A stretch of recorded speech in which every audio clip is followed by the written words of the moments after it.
You're listening to the Wrigleyville Nation podcast. Season ticket holders and lifelong fans with neighborhood ties discuss Cubs news and neighborhood happenings. Here's your hosts, Jeremy and Pat.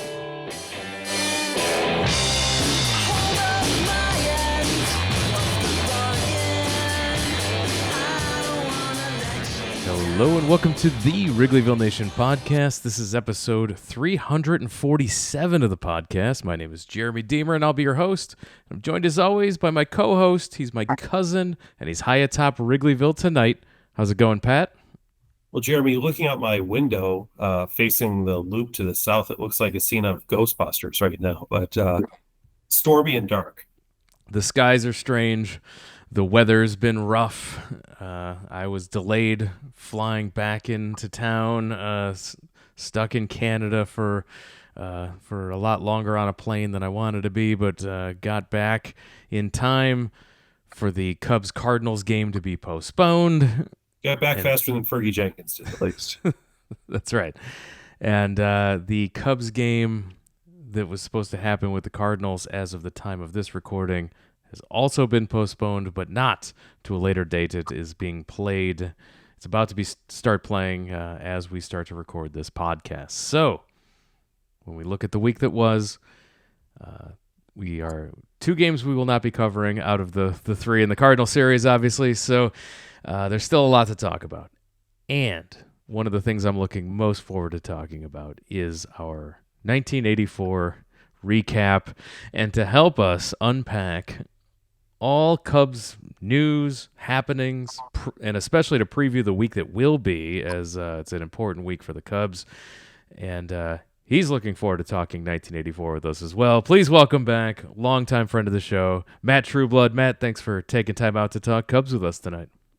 Thank you guys for acceding to my pleas to come on here this particular week so that we could talk about this 84 Cubs thing. I don't really care about what's happening with the 2024 Cubs.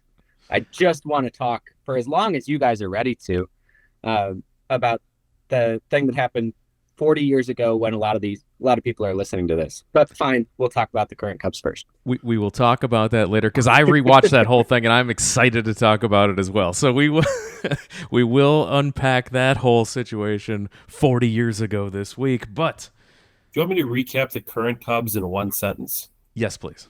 Go. This is courtesy of Longtime Cubs. Since April 27, the Cubs are last in baseball in batting average at 198 and have averaged 3.1 runs per game. The end. The end. Yeah. That pretty much says it all. I mean, we can quibble about the bullpen because, they do tend to let us down on occasion when we do have a lead late in the game. But, you're hitting 198 since April, month at this point, right? That's just not going to cut it. And yet they're a really mediocre 2 games over 500 with a -2 run differential, kind of like middle of the road team. People will tell you that the Cubs would be a playoff team if the playoffs started today. They would not be a very successful one, I don't think, but they would be a playoff team technically. But boy, the offense just seems busted. Yep. Matt, the offense was the story last week. It's the story again this week. And like Pat mentioned, it's been the story for a month now when we actually look at the numbers. But, is it just now that they're healthy? Do you think things will turn around? I think a combination. Yeah, I wrote about this early this week at Northside Baseball, just as Dansby was coming off the injured list. Nico Horner was coming off the not quite injured list, saying that we haven't gotten to see this Cubs lineup in full or even that close to full for very much of this season. When I wrote it, it was basically split right down the middle. They played about half their games with at least 3 of Swanson, Horner, Cody Bellinger, and Seiya Suzuki, and about half with 2 or fewer of those 4 in the lineup. Well, that is rough. And, this latest stretch has coincided with they were down at least 1 man and often 2 and occasionally 3, especially with Ian Happ struggling and occasionally being sat down. They were down people and they were facing incredibly tough pitching. There was a stretch, and you've heard Boog Shambi say it on the broadcast, and it is true. for over 2 weeks, the average fastball they saw was 96 miles per hour. That's hard. And that's just one stand-in, but that it speaks to a very real thing. The overall quality of the pitching they were seeing for a good stretch there was pretty brutal. And that is brutal, but isn't that also a reflection on baseball in the year 2024? I mean, fastballs are thrown hard, and you have to compose a team that can hit a fastball. That's, I mean, easier said than done, right? I couldn't do it, but you need to be able to hit them occasionally, right? And that seems to be a big problem. Absolutely. And I think, there's something I'm working on right now where I sort of looked at going back to 2008. What does the average fastball velocity change look like? And it's about what I think everybody's familiar with by now. It's gone from kind of 91 to between 93 and 94 in your average situation. Just because Hendricks was moved to the bullpen and he doesn't get as many pitches thrown, did he bring down the average for the league? Maybe. But if you just focus in on high leverage situations late in games, that can be starter or reliever. But I said 7th inning or later, high leverage spot. The average fastball velocity in 2008 was 92, pushing up toward 93.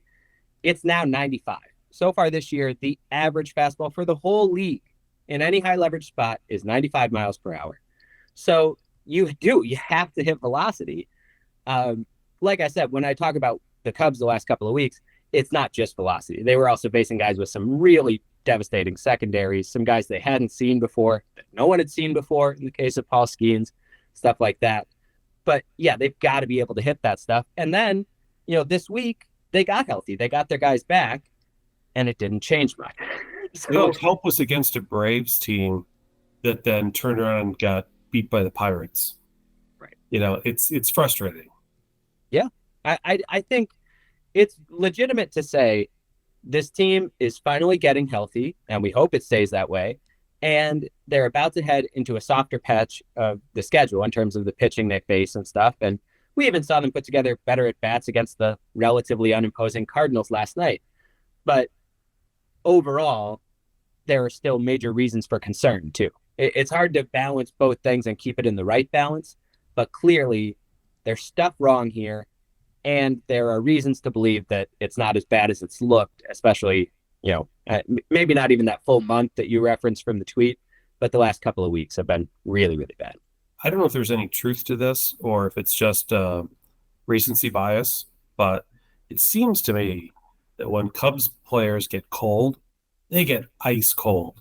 Yeah. Now, I know Morel's hit into terrible luck and probably should be better, but that dude, we're in year 3 now. When he's hot, he's red hot. And when he's cold, he is ice cold. Seiya Suzuki, same deal. He comes off the IL, and he's got like 2 hits. It seems he's been terrible, like offensively. Yeah. But when he's hot, right? I mean, it's really, really hard to quantify that. Yeah, I know, right? But it's just you see it with your own eyes, and you're like, it can't possibly. Ian Happ has been the same. It's just like, he's just very up and down. And, I pretty closely cover 2 other teams, and I think it's a little more common than it feels if you're following one team along really closely. The same things have happened over the course of this season with a few hitters on the Twins, a few hitters on the Brewers. But it really feels like Michael Busch. Yeah, right? Well, exactly. And the Cubs we've known for decades that there are guys who are streakier and guys who are less streaky. And people argue over what kind of profile makes a player that way. Maybe it's not about a profile. Maybe it's about psychology. Maybe it's about any number of things. But it's hard to deny it. Like when Christopher Morel goes bad, this is why I really like the kid and I like the talent. And I think they made a huge mistake by wandering into this year with him just penciled in as your cleanup hitter. Because, when he's hot, he's great. And even sometimes the at-bats don't look horrendous lately, even though the numbers do. But you can't have a cleanup hitter who goes utterly absent, silent. Well, the price was right? Yeah. There you go. Yeah. Look, the Cubs have, from what I can tell, maybe 3 consistent hitters in this lineup. Gomes, Amaya, and Madrigal. Other than that, everybody's really up and down. So mean. You know, I mean, you're right? not wrong, but it's so mean. Not wrong. I mean, you want steady Eddies. Those are your guys. Yeah. So the Cubs were able to win one game against the Braves. They won the extra inning game. Nico Horner with the walk-off, and then proceeded to get just had a one inning alone, just blown the entire game against the Braves, and then a 3-0 loss, putting up another zero in a loss against the Braves, which is all too common here lately. So losing 2 of 3 at home, and then the game Saturday against the Cardinals. This was actually a fun game. None of those other games were fun at all to watch. At least the Saturday game against the Cardinals was fun until the end. Explain to me the fun part, because I found it very frustrating. It was fun until Matt Carpenter.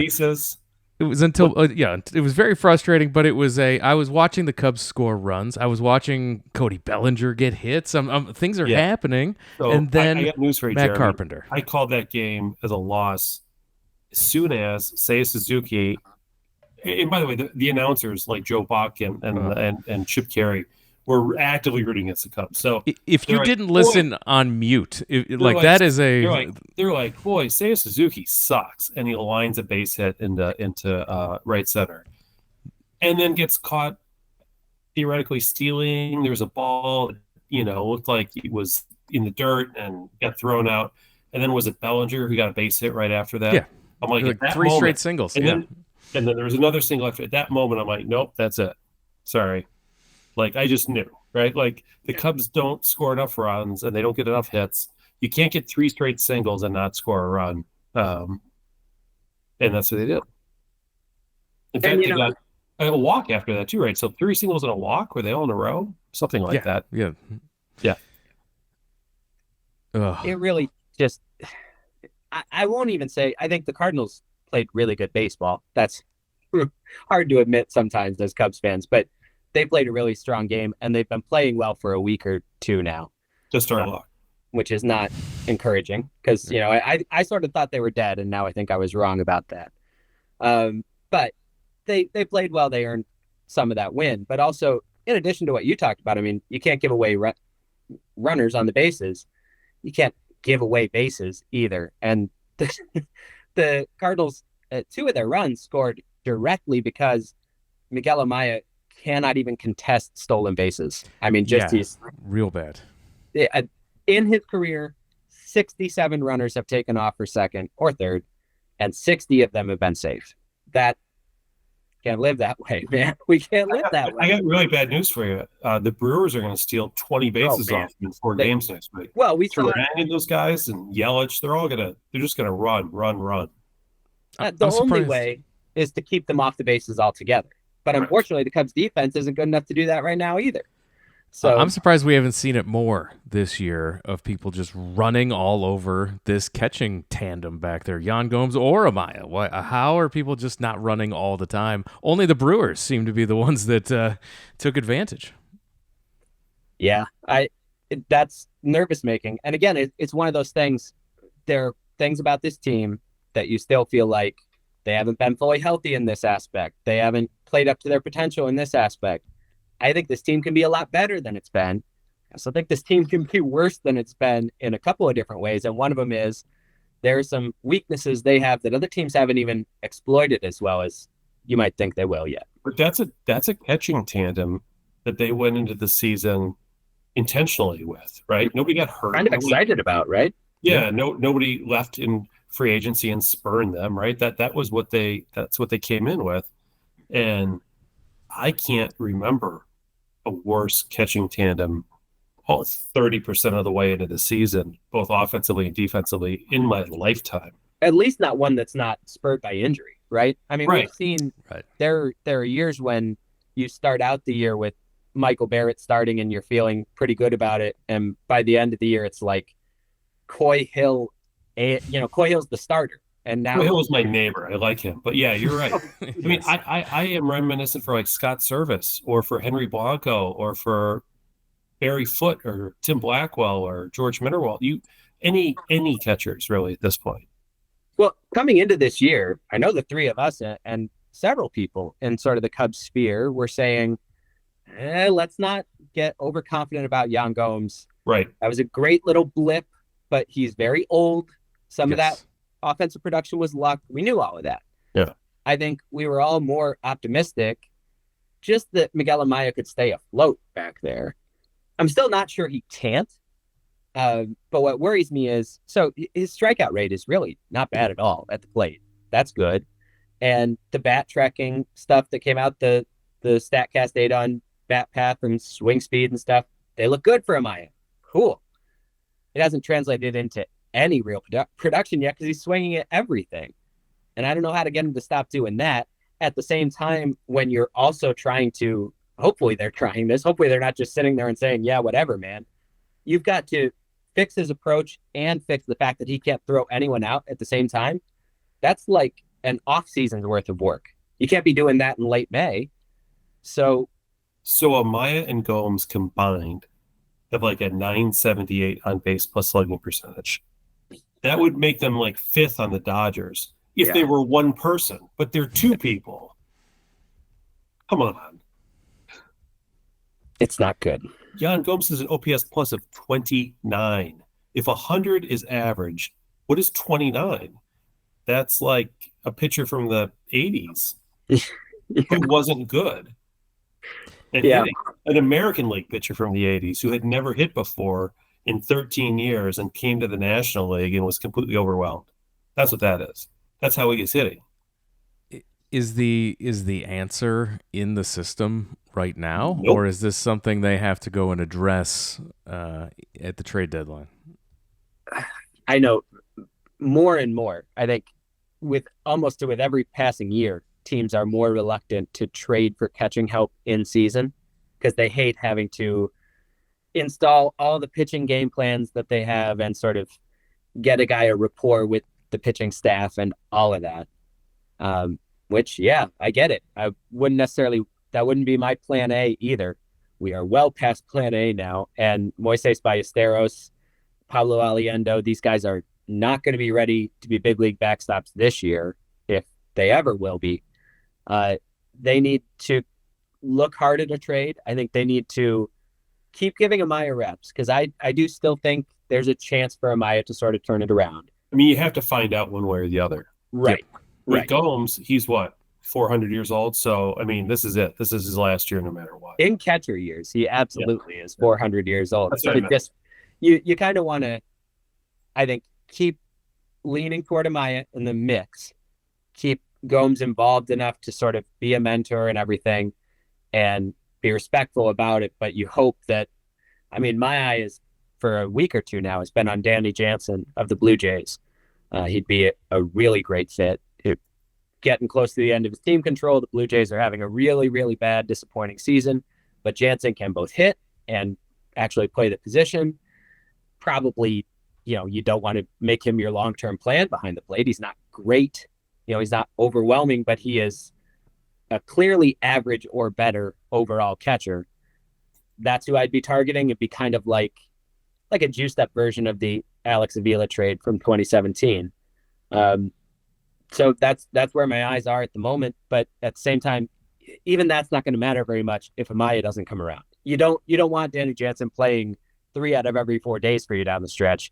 You want to bring him in, make him part of a 50-50 mix, and the other 50 is Amaya, who's just improved. That's Danny Jansen's on base plus slugging percentage is better than the combination of Gomes and Amaya.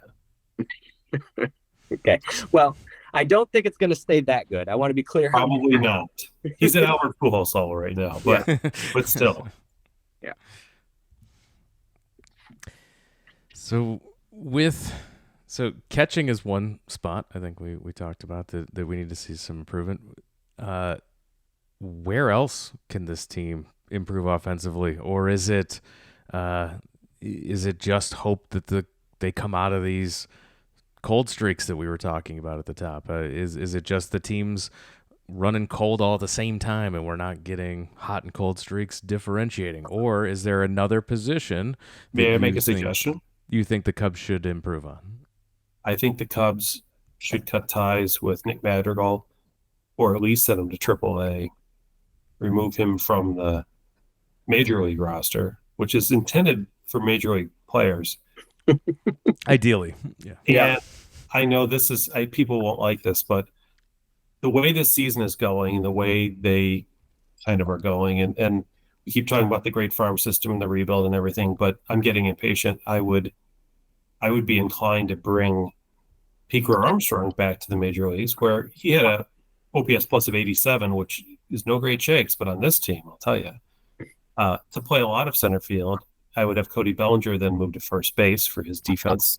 They could actually improve the defense since they can't really give up runs, right? Or they're going to lose, and have Michael Busch play more DH, or not play Armstrong every day, but play Bellinger in center some days and Busch at first base. But I would rather work on that kind of flexibility, especially given how phenomenal Armstrong's defense. It's just off the scale, right? And they desperately could use a better defensive first baseman. And Busch right now, I mean, he could get better, but I viewed him as a butcher. And that comes from somebody who's been in the tradition of Derek Lee and Mark Grace and others. So I get it, right? But I mean, he's not quite Fred McGriff bad, but boy, he's right up there in my mind as being quite not good. He's certainly no Anthony Rizzo. I mean, I would like to know, and I understand, we'll send Armstrong down to the minors so he can play every day. Well, he's hitting quite well in AAA, so it seems as if he can do that. But we need to know what we have at the major league level, and I would start now. I mean, at this point, what do you have to lose? Yeah, I think when they chose bringing back Swanson, they also called up Luis Vasquez, sent out Mastroboni and Crow Armstrong. They didn't bring Vasquez up when they had no second baseman and shortstop for 10 days. They waited until after to bring him up, to bury him on the major league roster. That was a brilliant move, by the way. I loved going and paying money out of my own pocket to see Miles Mastroboni and Nick Madrigal as the keystone combination at second and short for the Cubs. Sorry. I think it's weird. I think it caught them by surprise how much Mastroboni couldn't handle short, which is strange because I don't think it caught anyone currently on this podcast by surprise that Mastroboni couldn't handle short. So I don't know how it snuck up on the Chicago Cubs organization, but it seems to have. And they just sort of said, oh, okay, well, yeah, let's get an actual backup shortstop up here then. Silliness. But I do think that set of moves was sort of designed with another set shortly down the road in mind. Like if things don't change a lot here, I do think you could see PCA come back quickly. Maybe Madrigal probably is the one who goes out, and then you're left with a more stable roster setup that includes, the guys you mentioned sort of mixing and matching in center field, first base, DH, but also Mike Tauchman rotating through DH and all three outfield spots. Or really, if you have PCA back, you wouldn't need him in center at all anymore. Huge advantage with having Happen Suzuki so bad as you can play Tauchman in left or right and not feel like you're benching superstar. And now we finally come around to the question you were asking, Jeremy, which is, where can this team upgrade? Not a lot of places, right? Because they're pretty darn committed. Now, I think this is a good thing. I think Michael Busch is still going to be good. I believe in a lot of the things he does, and I think the adjustment period is going to kind of be long. That's sort of how his approach works, when he's adjusting for the first time to a long exposure to big league pitching. But I like him, and I even think the defense, he's made some bad-looking mistakes. He's also done some pretty impressive things. It was either the last game of the Atlanta series or the one last night in St. Louis. He ranged really far to his right and then made a right-on-target throw to the pitcher covering. You're going to see more plays like that because this is a guy who he's not long and rangy and sort of a traditional first base build like Derek Lee or Anthony Rizzo. He is almost a good enough athlete to play somewhere else on the infield, but just not quite.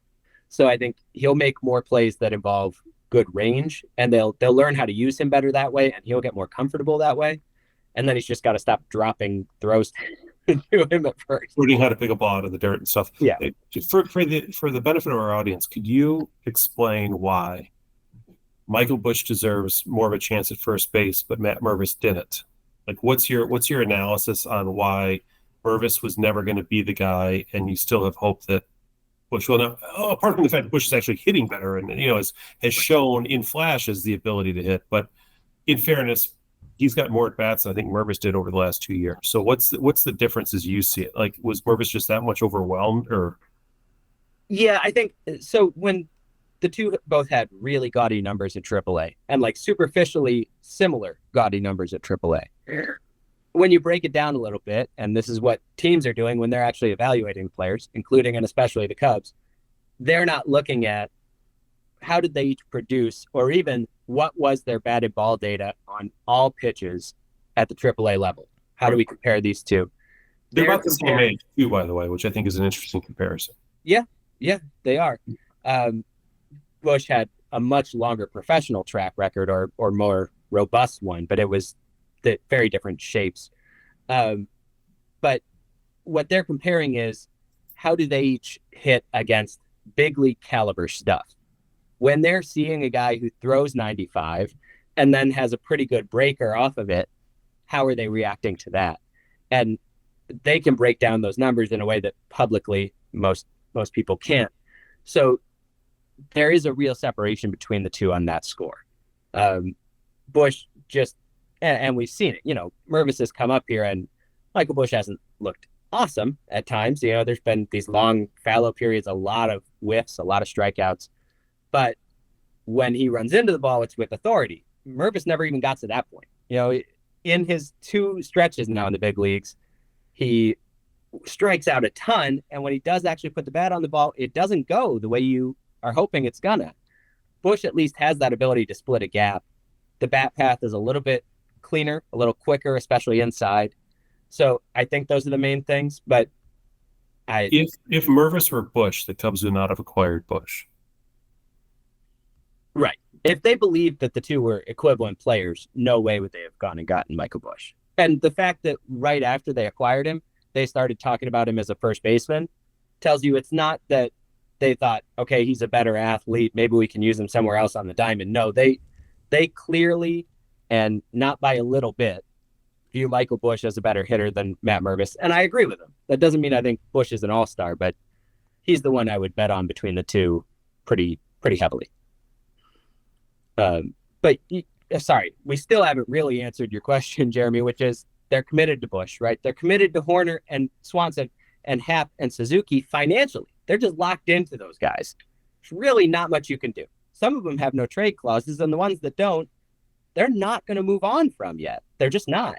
So they have to ride the wave with those guys, which makes it really important to get huge production from one of the other few positions on the diamond. We're talking center field, third base, DH, or catcher. We already talked about that. Well, center field is probably going to be Bellinger, and he's been impressive at times, and he's been struggling at times. At least for the rest of this year, which is another reason why I want to bring up PCA, because we need to know whether he's a plausible center fielder for next year if Bellinger decides to. Do we though? Because it's not the Cubs' decision to make.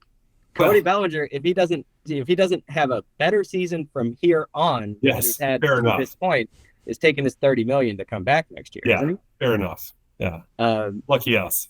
Yeah, so you're locked into Bellinger too. I think functionally you're locked in there. So where can they upgrade? It's going to be, you're probably not giving up on Christopher Morel, but you're probably going out and figuring out where can I get the best possible DH or third baseman. And Morel will fill the other slot. You don't think P. Wiz is the answer? I am a Patrick Wisdom apologist. I like that guy. I think he's a great bench batter. For a team that hits 3 home runs in 2 weeks, he's a guy who can actually hit one. Just throw him a 95-mile-an-hour fastball and see what happens. I mean, I just think some of them. Like, he's a wonderful 11th position player on your roster, as long as the top 9 are better than the Cubs' top 9 are. When you get to, there might not be a better number 10 and number 11 on a position player chart in the big leagues than Tauchman and Wisdom. It's just the Cubs' top 9 isn't playing well enough right now. And how do you fix that? I don't know. Because again, they're pretty darn locked into them. So they just have to get better.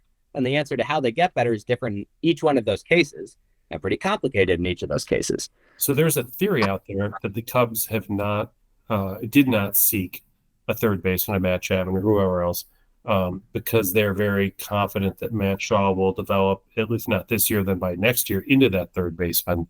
And therefore that would, under your theory, leave basically just DH/Morel, because this team's going to be back next year. I mean, these guys aren't going anywhere, right? That's part of the problem. I mean, catcher, obviously, you could change that. Yeah. But, the other thought is, what do you think about the idea of Matt Shaw actually being the second baseman and trading Horner? I don't think you're going to find a lot of trade value for Nico Horner.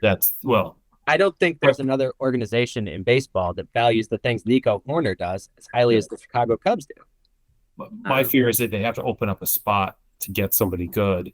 And right now, if Shaw is your third baseman for the next year, and PCA is your center fielder or Bellinger, and you've got Bush and you've got somebody else, I mean, there's no room in for any new players other than maybe catcher. And I don't think Johnny Bench is available, as we were discussing earlier today. I think at that point it comes down to two very closely related things. One is Jed Hoyer is way too confident in his farm system and his overall organization's ability to develop them into actually good players. I don't know where that confidence comes from. They just barely got over the hump with a core we all thought was going to be phenomenal. And now that core is scattered to the winds, and half of them are playing so badly at age 31 that they're almost out of baseball. So you're not that good at this. Except for Schwarber. Yeah, well, even different. Anyway. But so there's an overconfidence. One of three players, by the way, who hit 47 or more homers and had 128 walks in a season. I think Stan Musial and something. I saw some stat on Twitter on that. It was amusing to me anyway. Personally. Yeah, I mean, Schwarber's great at what he's great at, but he never got good at any of the things he wasn't good at. Right. And that's a story that repeats itself across multiple generations of Cubs position players now, right? Yeah. So they got these shiny farm system rankings from Fangraphs, from MLB.com, and I think they really just thought, we'll figure it out. One of these guys will just jump up and be a great player. But you know what? Every time they bring somebody up, like offense, like a position player, it's been like Canario came up. Actually, didn't hit that poorly, as it turns out, but they sent him back. They've got Shaw lurking in the minors, I guess. They've got Mervis was a bust. I mean, kind of, right? I mean, to the extent that you were relying on him, which I know he wasn't as highly ranked, but right. But it's always like there's this group behind the group. It's like, oh, but just wait till Alcantara gets there, just wait till Cassie gets there, just wait till Jefferson Rojas, right? Just wait till that next guy gets there. Not the guys were it just feels like the higher up they get, the more they matriculate up to AAA and or the majors. Then all of a sudden they've got all these warts, but I mean, but there are guys behind them that are better. That's how it's supposed to work. We are supposed to, as a guy ascends from low A ball to high A to double A to triple A, you're supposed to learn what their weaknesses are, because better and better opposition finds those weaknesses, right? What's supposed to happen then is you're supposed to adjust, and you're supposed to have more realistic expectations in the first place. And here's the other part. So that's one part, right? Overconfidence. The other part, and it's not an accident, is it's expensive to be a better team than this one, to not wait and see with your prospects. Because you need a superstar, right? And those are really expensive. The answer was to go spend. And there are no superstars in their minor league system. There is no Juan Soto in the Cubs system, period. And again, even if you thought there was. You know how I know? Because he's younger than anybody in their system, I think. He actually is younger than like Michael Bush. But it doesn't matter. You could be the highest person in the world on Jefferson Rojas. You could be the highest person in the world on Kevin Alcantara, on PCA for that matter. It wouldn't. The Dodgers had Michael Bush. The Dodgers had a bunch of good players. They had Andy Pages, who has come up and hit pretty well for them this year. They didn't wait and see.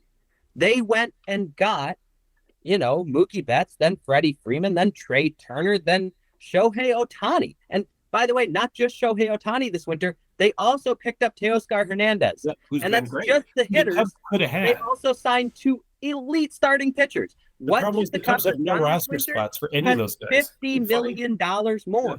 Yeah.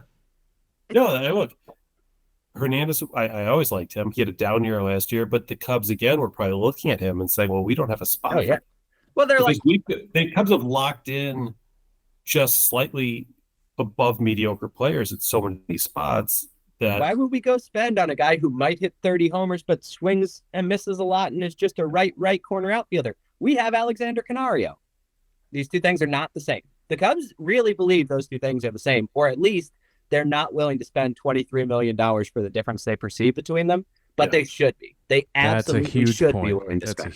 That's a huge point, because it's not just the numbers for the performance on the field. It's the numbers in the financial column and what they're willing to spend on that.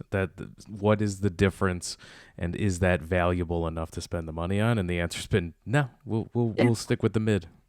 I mean, they've done awesome things. This front office has not been all bad. The draft has been looking much better the last few years. the pitching development has really. That's the story of this season. You know, what I would have given to have some of this pitching development, like in the mid 2000 teens, this team might have actually competed for a couple more World Series, right? If they could have done that. The pitching is the story. That's the success, and which we're finally seeing this year. And finally, not only with Wisniewski, who we thought was going to be the Wisniewski of today, but then had a terrible year last year. But Ben Brown comes up and just performs, right? Which is nice. Steele, has had a couple rough outings here in a row, but Imanaga, who great free agent signing, right? And then Assad, who's one of those guys who you could actually say, well, you know what? They not only got that guy, they developed that guy, right? He was not this guy then. That's the most optimistic person, I think, in this of this whole group of young pitchers that have come up, is the fact they've got a guy who people didn't highly regard.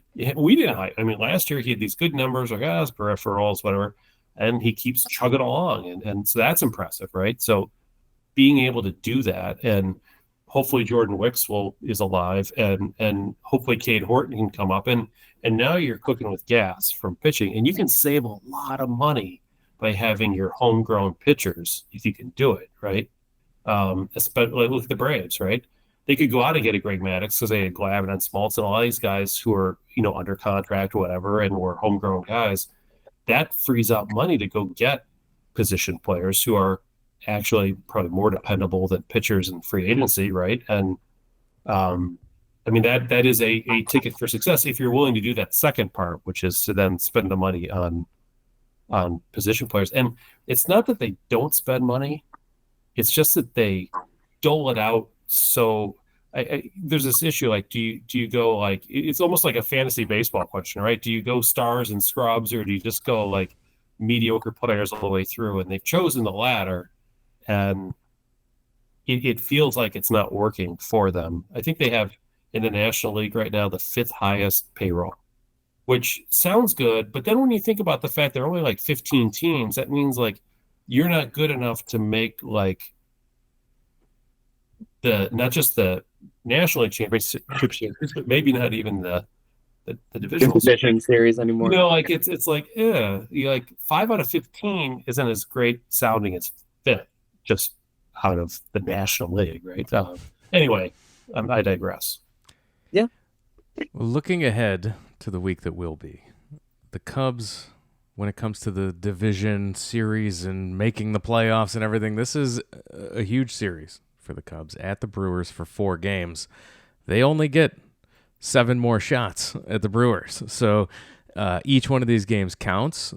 It counts for a lot. These are extremely important. And so is this part of their 7 remaining? No, they've got 7 after the series, right? 7 after this. Yeah. So this is huge here, these 4. A lot of pressure. A lot of pressure. The good news is you've got some good pitchers here. You've got Steele and Imanaga are both gonna be pitching against the Brewers. Imanaga's going against Freddie Peralta, so that'll be good for the Cubs. And but then you've also got Ben Brown and Tyone in this series as well. Tyone's going against Wilson in a TBD right now for Ben Brown's game. Looking ahead, Matt, I know you follow the Brewers pretty closely. This is a different Brewers team than we're used to. We're used to the strong pitching and the list of names that is not intimidating on the offensive side. This year, they flipped the script on this, and it's not really pitching that's the star. It's been the offense that's been the star for the Brewers so far. Tell us your take on the upcoming series. What you think is a realistic outcome here and expectation for the Cubs? Yeah, I would need, I think the numbers say great offense, kind of shaky pitching. I think I would, from watching and I actually spent a week at Brewer spring training camp this spring, so I got pretty deep in there. I've been covering it closely. To me, I would say the offense has been a little out over their skis. That offense is good, not great, is their real identity. William Thomas has been playing really well. Oh, yeah. Durant's been playing well. William Contreras is that superstar the Cubs need. Yeah. But it's a more balanced team is the best way to put it.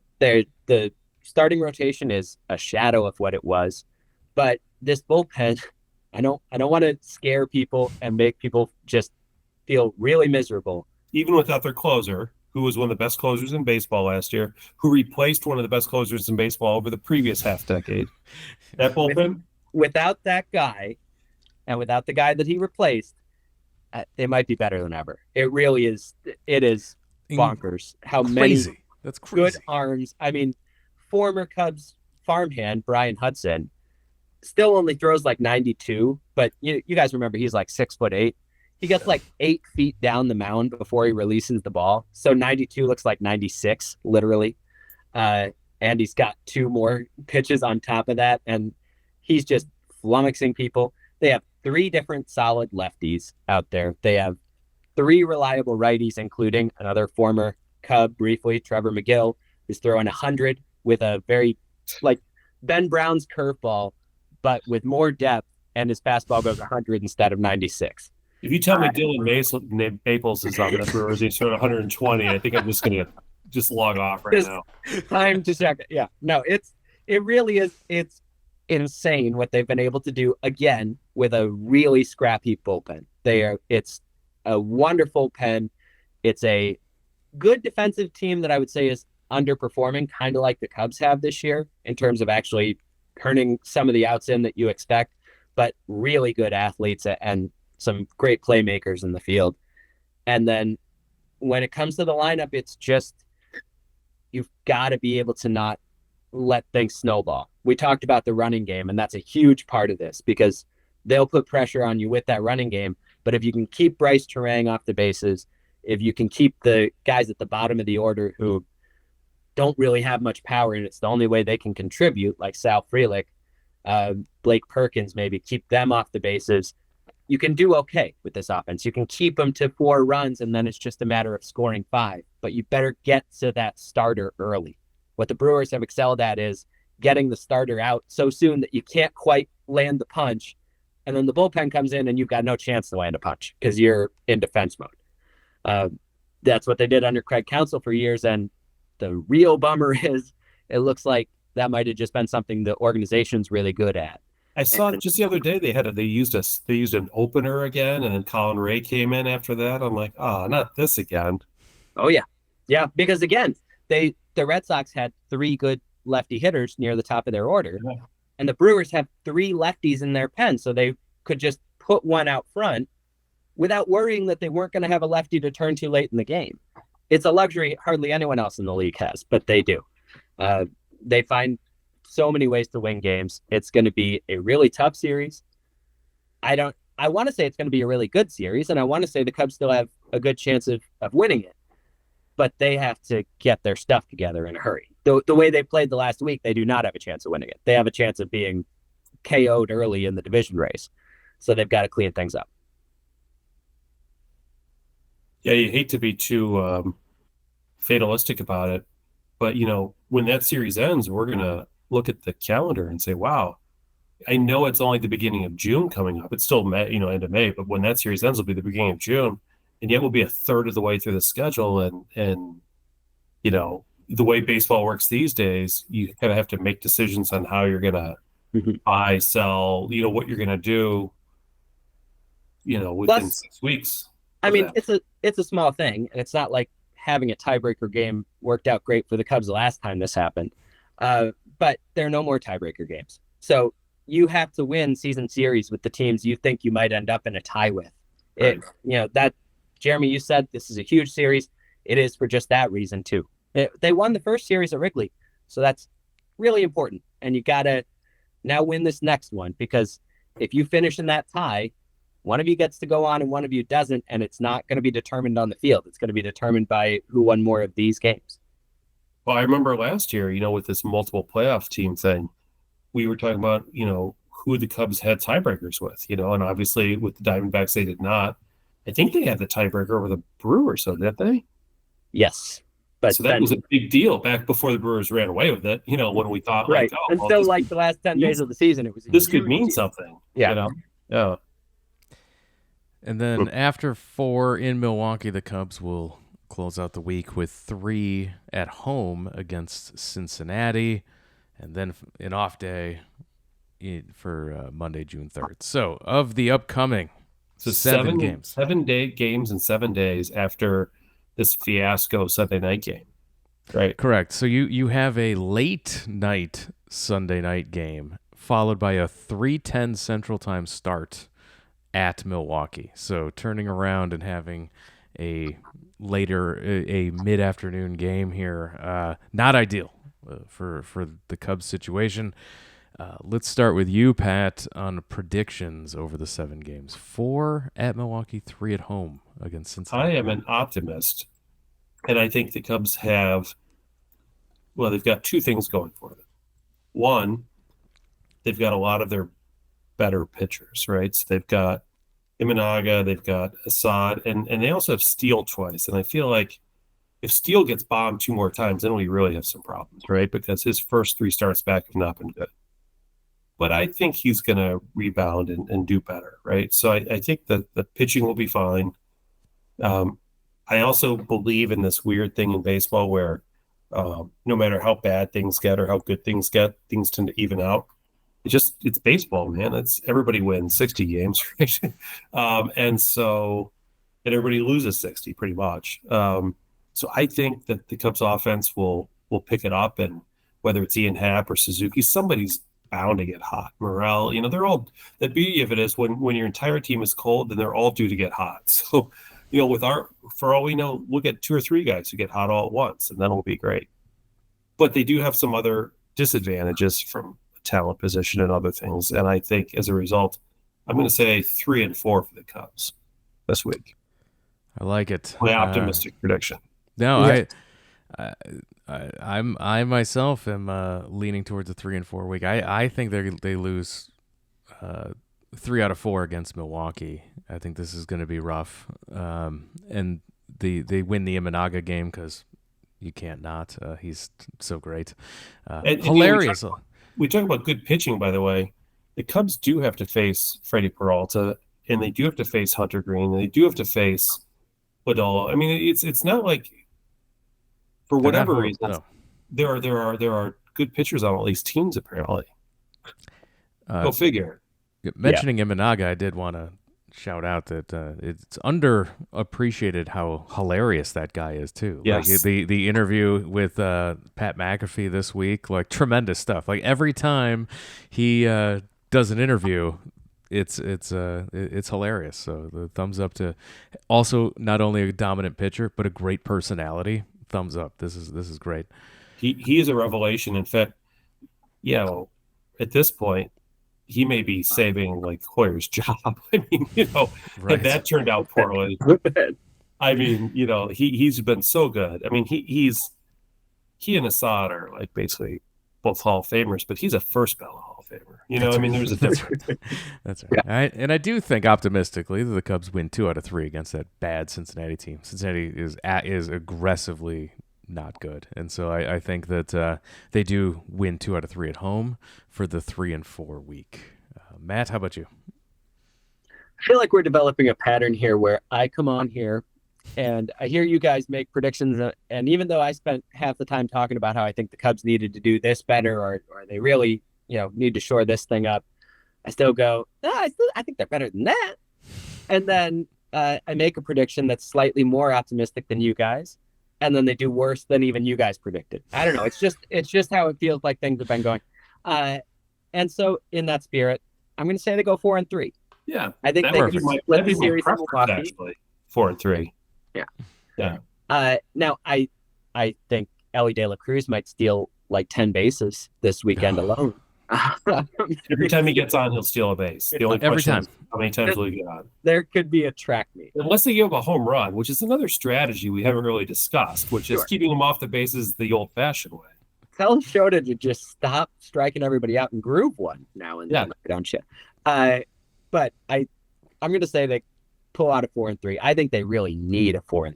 They Just do. Psychically, there's a lot of emotion in this series for this upcoming series between Milwaukee and the Cubs on the Milwaukee side, just with the whole Craig Counsell thing. Yeah. That series is going to be intense. So Wait, I will say this. That's going to They are obsessively mad about that still. Like, they desecrated the park he dedicated and stuff. I mean, there's just a lot of hurt feelings up there. I was at a Brewers game a couple weeks ago, and we family up there, and there's just a lot of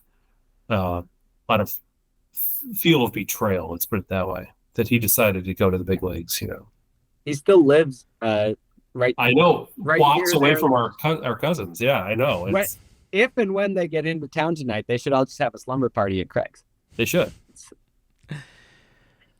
Well, now it's time.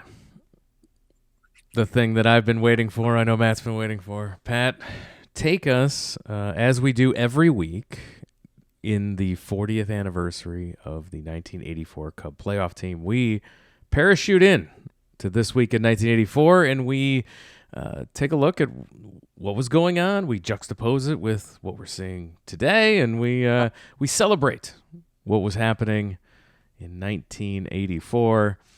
And this week, Pat, let our listeners know what happened. I think the Cubs played the Reds this week. It was the best of times and it was the worst of times, Jeremy. The Cubs went 3-3 on the week. Let's just start off saying that. They swept the Braves. They got swept by the Reds. They stayed in first place.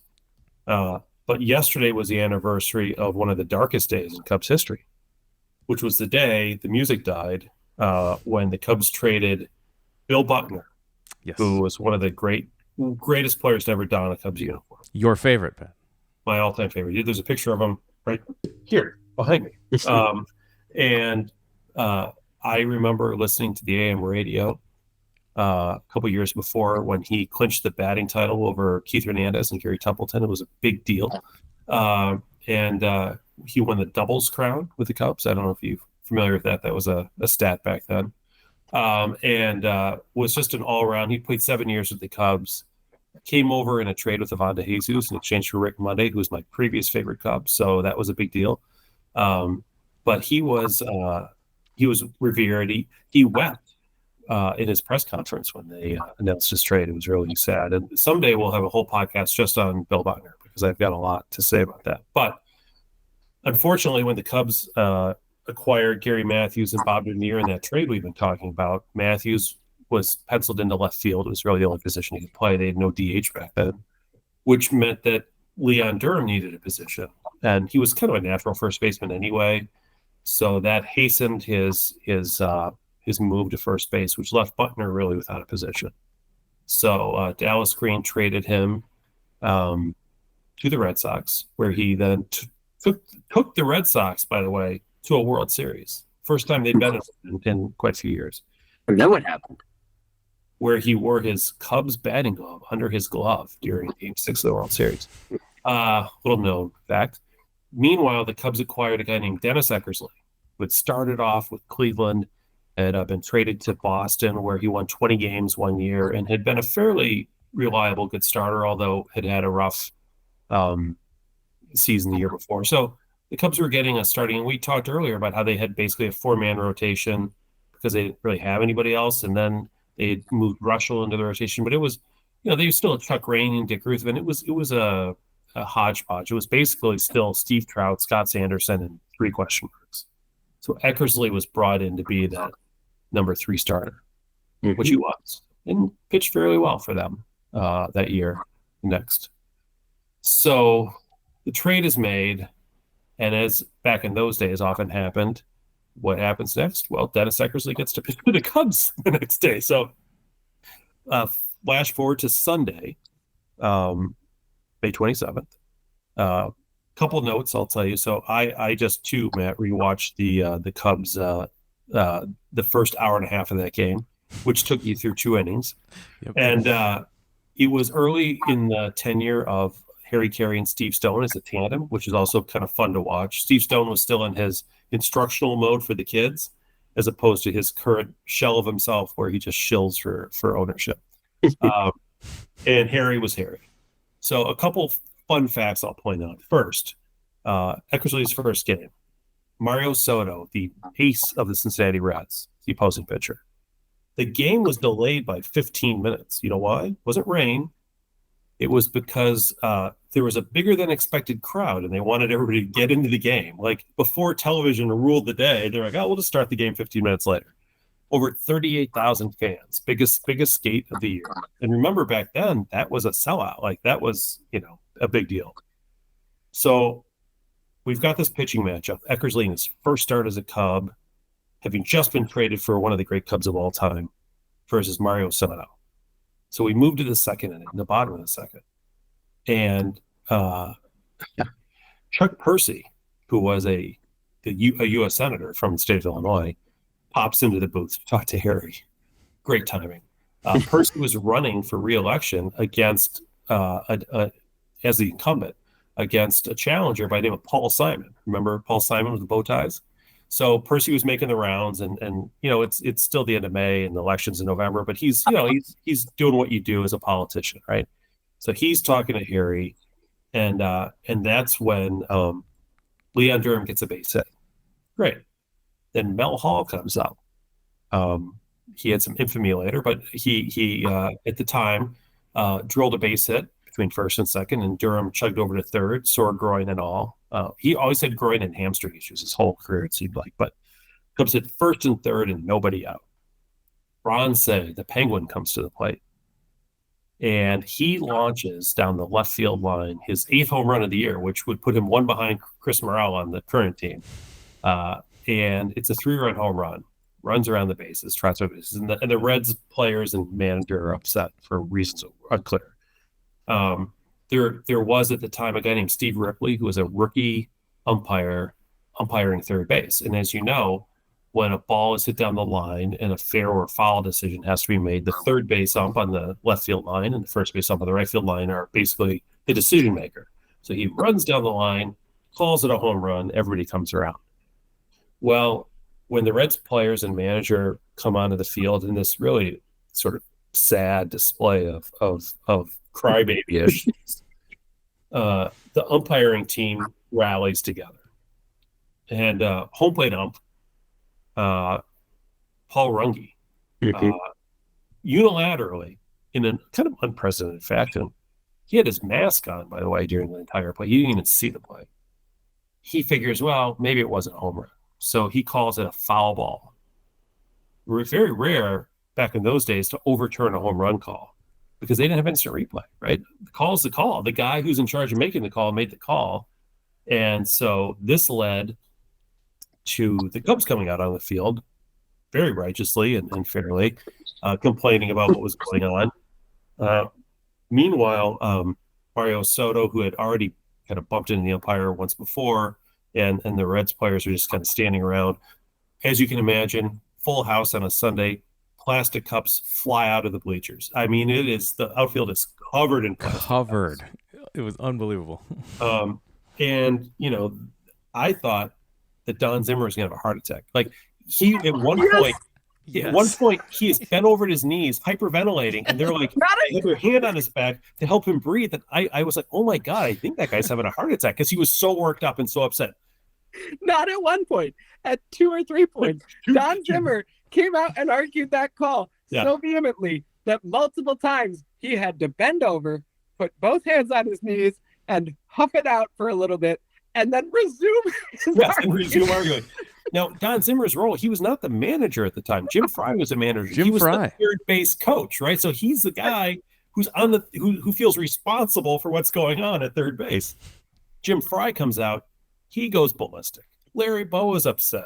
Says, man. Now, wait a second. Jim Fry's ballistic is nothing because I just saw Don Zimmer go ballistic. Like, Don Zimmer, right.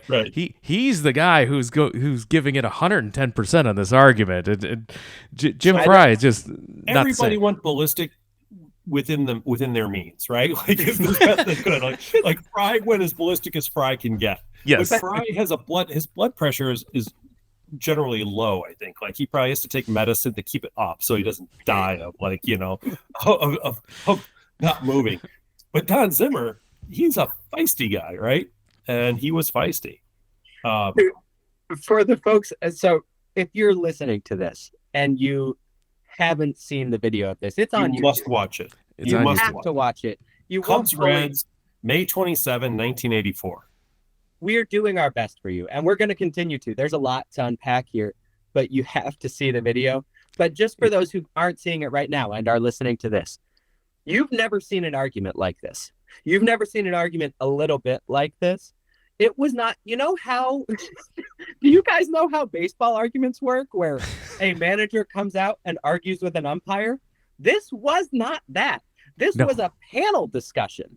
This was like, the parking space episode of Seinfeld? Yeah. Where George and Mike, the guy who called Jerry a phony, are like each stuck in a spot and the whole neighborhood ends up there bickering over who's right and who's wrong. That happened on a big league field. All 4 umpires, none of whom will walk away and just declare restart the game. All 4 umpires stand there having conversations in turn with Fry, Zimmer, John Vukovich, Larry Bowa, because he was the on-deck hitter. Eventually, Ruben Amaro Sr. comes out of the dugout. The Cubs sent an entire delegation. Like, it's a round table out there, and it goes on for 15 minutes. 15 minutes.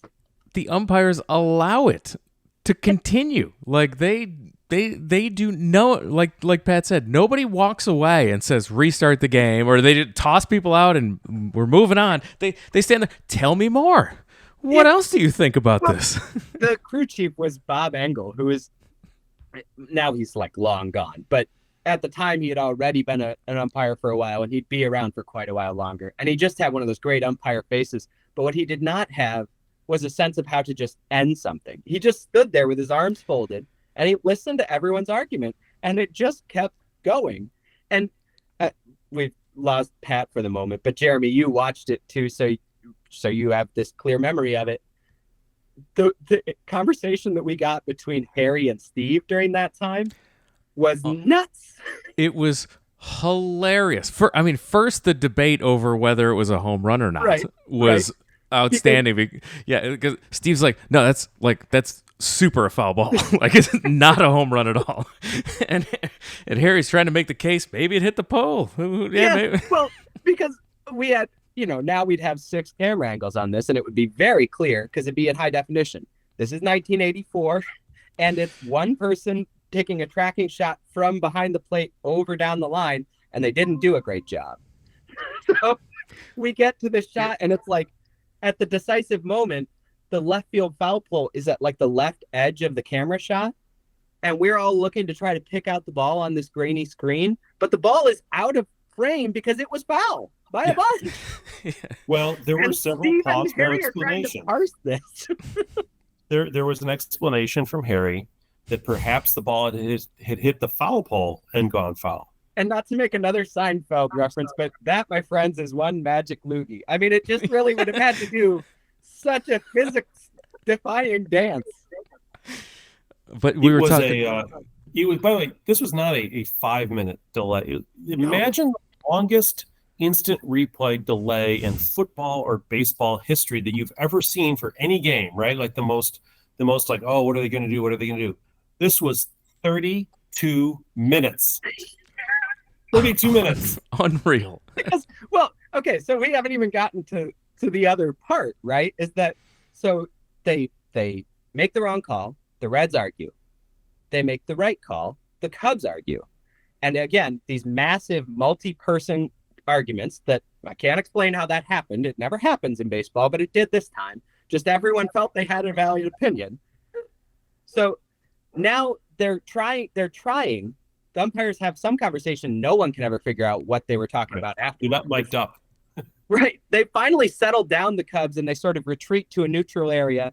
And it seems like it should just be time to resume the game, but the umpires are still talking, and we don't know why. It's just them talking to each other. The four of them are talking, and forever, for a long time. And thank God Steve Stone and Harry Carey were losing their minds at this point, because they were on the top of their game. But the weird part was, at some point, the umpires come back to the Cubs, or the Cubs go to the umpires. I think it was Vukovich, and then Harry Carey was suspecting that there had been some arcane rule that Vukovich had uncovered, and therefore the Cubs' home run was going to stand. Right?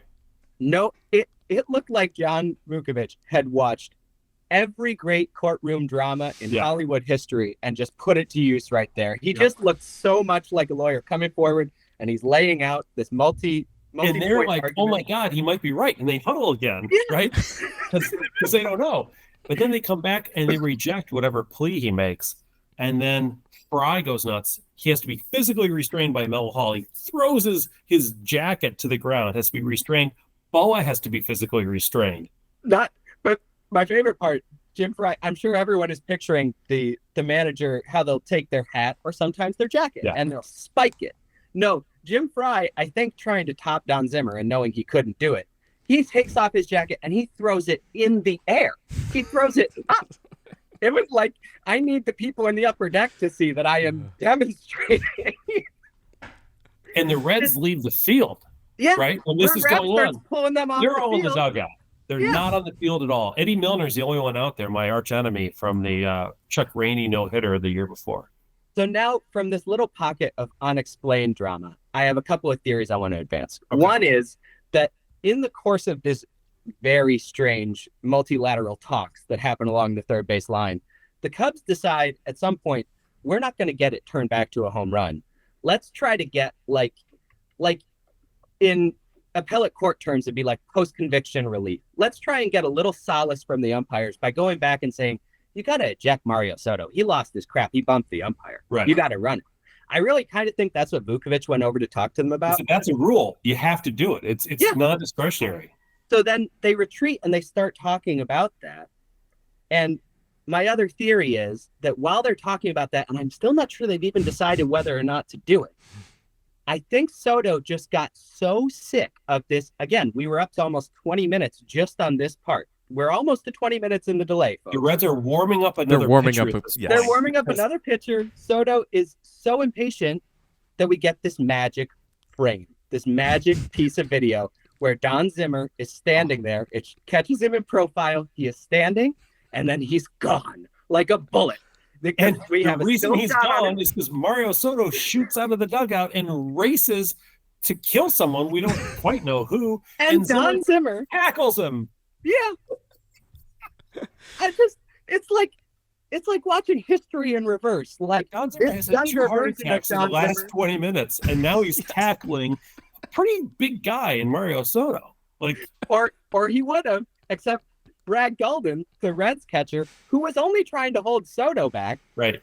Zimmer comes over thinking he's about to help, and Golden, either because he thinks Zimmer's attacking his pitcher for some reason, or just because he couldn't hold Soto back and he was going to bring down someone, tackles Zimmer. They all go down in a pile. Now there is a brawl between the two baseball teams. They are fighting each other. They both started out mad at the umpires and not at each other. Fighting each other. So yes. Cub bench player Richie Hebner, longtime veteran of the throwing Pirates, bodies. he starts wailing on people left and right. It's like a professional boxer on the field. He's The just going Gravedigger's off on ready to people. dig a couple in season, man. Yeah. Oh, Soto then, who by the way was ejected, it turns out, goes back to the dugout, and some fan accidentally spills a beer on him, and he then tries to take a baseball bat and kill the fan, Ty Cobb style, and they have to stop him from doing that. So they're dragging him, and Harry says to us, again, the narration that these two give us, Harry and Steve, is so Amazing. good.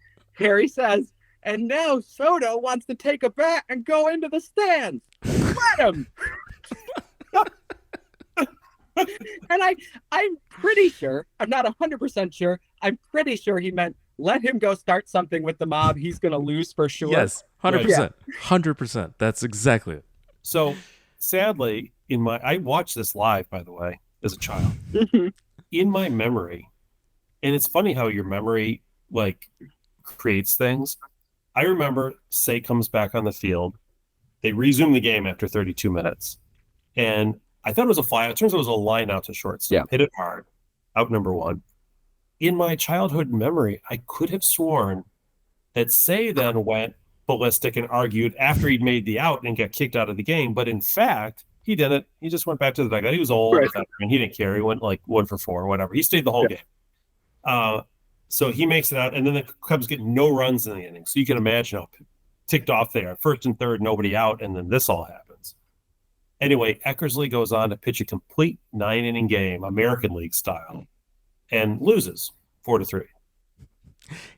Eckersley also took his first at bat in 10 years and walked. Yeah. And did better than Jan Gomes and Miguel and I have done in any at bat this year. It was amazing. See, it all comes full circle. As I was foreshadowing that earlier when I mentioned the American League pitcher who comes to the National League. I thought, can you imagine if you're Dennis Eckersley? You're like, I pitch in Boston. I've seen some weird stuff. The second inning of my first game ever. And mind you, he didn't come out to pitch for, I don't know, like 40 minutes, 45 minutes maybe. And it didn't bother him. He just kept on going. In today's game, there's no way you would let your starter come back out after a 45-minute delay, right? I mean, I believe that's true, but it's not. It doesn't make the top 10 list of things that happened during this sequence of events that could not possibly happen in today's game. It's not. It's just. And again, I think it's easy to think, maybe this stuff, things somewhat like it happened somewhat more often 30, 40 years ago and stuff. But even as it's unfolding, Steve Stone is going, I've never seen anything like this. This is insane. Like, why are they still talking? I've never seen umpires who have simply decided the game shall not go on. So that was the 1984 Week in Review. I gotta say, watch the video. I will include a link. 20 minutes in, and then pick it up. It's a treasure, and it's such a time capsule too, right? Like just what you see and what you hear, and the ballpark and how it looks and stuff. It really takes you back 40 years into the past in ways that it's really words can't do justice. In addition to the craziness, it's just the texture. If you want to know about the '84 Cubs, watch that. Like, you'll see the players, you'll get a feel for like what's going on. I think personally that the game actually probably helped the Cubs unify, because they had a lot of guys on that team who were recent additions and or had been there maybe for a year, and it did seem to have kind of a things like that can have a unifying effect on the team. They all stood up for each other. It was good that they gave a damn about each other. There were a couple hilarious graphics. There were like, whoever the graphics guy was having a time. Billy Zero Cubs question mark. Cubs question mark. There's in the version where you only really get the meat of the thing. It's like a 33-minute video that it cuts to like an inning later when they have the guy who caught the ball that was so very foul. They have him come up to the booth, and one of the last lines of the video is Harry saying, "I'm signing this ball." Because the kid asked Harry to sign the ball for him. And I'm writing fair or foul with a W. And then he chuckles to himself. And it strikes me as the perfect ending to this completely absurd situation, because the one thing that sequence of events did not have was a bird of any kind, fair or foul. It was not a joke. It was not. It didn't make any sense to write fair or foul with a W, but Harry did, and he wanted us all to know he did, and that's how it is. And by the way, another graphic. Now that you mentioned Jeremy, when Ronsay walks up to the plate, look at the player graphic they give, and this was true of every player for years and years and years. Batting average, home runs, RBI. Yep. Those are the only three categories. So when people talk about, well, why didn't they walk more? Why didn't Andre Dawson walk more? And nobody cared about walks. It was like, what's your batting average? How many home runs are you hitting? How many runs are you driving in? I mean, this game was 5 years before I was born. That was still true when I was 15. Yeah, maybe when I was 20. So nobody told Andre Dawson or any of these guys, hey, you should walk. They're like, get up there and drive runs in, like hit home runs. That's what we pay you for. I mean, that was the deal back then. Jeremy, I have when we're done with 84, I do have one side note, a little bit of breaking news. Sure, yeah, we ran long. We had to, because this 84 deserved to be unpacked, and I'm glad we did. Again, I will include the link to the video that Matt and I were describing and this in the is show not even notes. the most famous game from that season for the Cubs, so we got more coming. More to come. Right. All right, so Pat. having concluded all Cubs games against the Braves this year, we find out today, unfortunately, that Ronald Acuna has torn his ACL and is out for the year. Oof. Tough break. Yeah, that is a bummer. I mean, obviously, weird. A non-contact injury running the bases. Yeah, and second time he's done it. Yeah, hard to believe he's going to be the same player maybe ever again. So last year was special. Thank God they stopped the game for 32. Yeah, I mean, in hindsight, video. Maybe they knew something we didn't. Yeah. That was fair or foul, FOWL. That event. So that is your recap. It was just a very quiet 3-3 week. Cubs traded one of their greatest players of all time. They get a guy who ends up in the Hall of Fame, albeit not because of what he did with them. Right. Pitches a complete game, loses the game, and we see one of the most bizarre events you'll ever see at a baseball game. That's it. And with that, we're going to wrap it up this week. Matt, thanks again for coming on. Always a blast, always a fun time. Please remind our listeners where they can find all of your work on the internet. Northsidebaseball.com is the number one thing I want to sell to you folks. I also write at brewerfanatic.com, twinsdaily.com, and baseballprospectus.com. I'm the managing editor of the first three of those. And you can find all my work pretty much, if I get a chance to push it out anyway, on Twitter at MA Trueblood. But check out, especially Northside Baseball. And I'm more partial to that one, the Northside Baseball. I feel it's more relevant and germane. Although I do look at the Brewers one occasionally just to see, what the editors. And this is going to be a big week for that. So yes. And make sure you're following us on all the social media platforms as well, at Wrigleyville Nat. That's Twitter, X, Threads, Blue Sky, Instagram. We're on all the platforms. Wherever you find your social media, we're there at Wrigleyville Nat. And make sure if you want to support the show, keep us ad-free. If you can believe it, we're ad-free for another season because of our wonderful patrons that support the show over at patreon.com/Wrigleyville Nation. Thank you for all your support. Every single penny goes right back into the show, pays for the hosting fees, pays for a new mic cable, all that stuff. That's all because of you, the listeners. Thank you. And a special thank you to all of the YouTube viewers who have come on board recently. Thank you. We're building up the channel over there. The video version of the podcast is available. Go to youtube.com, search for Wrigleyville Nation Podcast. Like, subscribe, all that stuff. That helps us work the algorithm so other Cub fans can find the show. And so, welcome to everyone who's joined us from there as well. And subscribe. Tell your Cub fan friends how to subscribe to a podcast. Show them how to do that. We're here every single week throughout the regular season. And with that, we're going to wrap it up and call it a podcast. Pat, thank you for joining us. Thank you, Jeremy. Thanks again, everyone, for listening. We'll talk to you again next time.